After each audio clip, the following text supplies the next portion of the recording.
Hola, muy buenas. Una nueva edición de Cine Abierto TV. En esta tarde estamos muy contentos y dichosos porque estamos en la Iglesia de los Andaluces, el cual tenemos un invitado muy especial en nuestro programa, en nuestra iglesia. Estamos con el hermano Luis, de la iglesia de Cañaroto. Buenas tardes, hermano Luis. ¿Qué tal? Muy bien. Bueno, pues preguntarte, hermano Luis, ¿qué tiempo llevas conociendo el Evangelio? ¿Qué tiempo, con qué edad te convertiste así? Bueno, pues me convertí con una edad bastante joven. Salí de un mundo muy difícil, pero conseguí salir, gracias a Dios. Me convertí con una edad de 17 años y hoy ya tengo 44 años. Bueno, toda una vida en el Evangelio.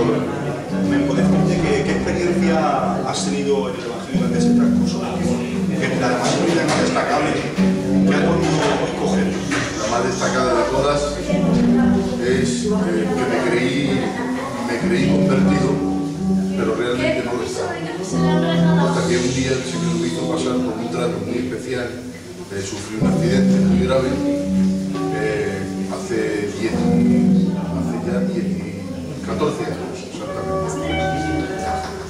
Sufrí un accidente de trabajo, estaba trabajando, me dieron un litro de gasolina encima, me quemé todo el rostro, las manos, los brazos. Bueno, tuve un trato muy especial de Dios, donde el Espíritu Santo se me apareció, me hizo entender que dependía de Él absolutamente y que, bueno, yo pensaba que ya tenía que tirar todo, que no podía seguir adelante porque había quedado desfigurado, pero Él me sanó completamente, me dio un ministerio diferente también y me hizo entrar en una dimensión.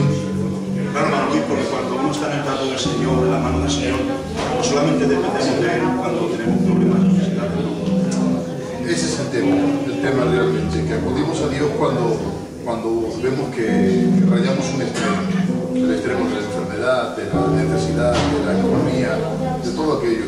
Pero Dios, últimamente el Señor me ha prestado una palabra donde me dice que en tiempo de abundancia lo que hay que hacer es estar agradecido, pero en tiempo de escasez lo que hay que hacer es buscar a Dios. Qué bueno que sí, hermano Luis. Bueno, decirte que también cómo es tu mover por España, por Madrid. ¿Cómo es tu mover? Bueno, mi mover, muchos lo catalogan de un mover, me quieren llamar profeta, pero yo quiero dejar claro que no soy profeta. Yo eso lo quiero dejar muy claro, es un mover profético, es cierto, un mover bajo la unción del Espíritu Santo, un mover donde he visto muchos milagros, muchos convertimientos, mucha palabra profética cumplida, gracias a Dios, pero quiero decir que eso es un don del Espíritu Santo. Claro que sí. Igual se puede tenerlo cualquier persona. Claro que sí, hermano Luis. Bueno, decirte que no vas a compartir hoy en la iglesia, hermano Luis. Hoy quiero hablar una vez más de mi gran amigo, del Espíritu Santo. Qué bien, hermano Luis. Bueno, pues decirte qué consejo podamos decir a la audiencia que está en el Abierto TV en esta tarde. Un consejo, que por favor buscar a Dios mientras Él pueda ser allá. Buscarle mientras esté cercano a nosotros. Que todavía es tiempo de buscarle. Orar todos los días, que ese es el mejor tiempo de luchar. Amén. Qué buen consejo de hermano Luis. Deciros que escuchéis lo que ha dicho el hermano Luis, que os lo apliquéis a vuestra vida, que lo plasméis en vuestros corazones. Decirte, hermano Luis, que ha sido un gran privilegio tenerte en nuestro programa y bien en nuestra iglesia. Amén. Que Dios te bendiga, hermano Luis. Que Dios le bendiga a todos. Gracias.